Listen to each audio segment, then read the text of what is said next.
এটা আবার কি দেখা চাকরি করবে মানে? আমি স্বপ্নে দেখতেছিলাম কিয়ামত হয়ে গেছে। আমি পুলসেরাতের পাশে যে দাঁড়ায় আছি, পুলসেরাত চুলের মতো চিকন, তলোয়ারের মতো ধার। ভয় পাইতেছিলাম এটার উপরে পা রাখবো তো রাখবো কি করে। একটু পরে চিৎকার শুনলাম, তো দেখলাম মাদ্রাসার ছেলেগুলা সবগুলা হই হুল্লার করতে করতে আসতেছে। ওরা পুলসেরাতের পা দিতে দেরি, এটা সুপার হাইওয়ে হয়ে যেতে দেরি হয় নাই।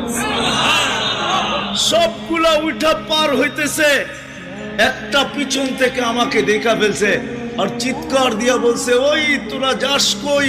আমগো গরুটা তো দাঁড়ায় আছে, ওরে নিয়ে যাবি না?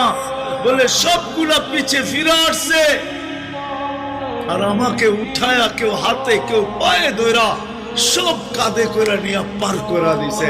ঘুমের থেকে জায়গা গেছি, এই জন্য চোখে দেখা আমি এখন চাকরি করব।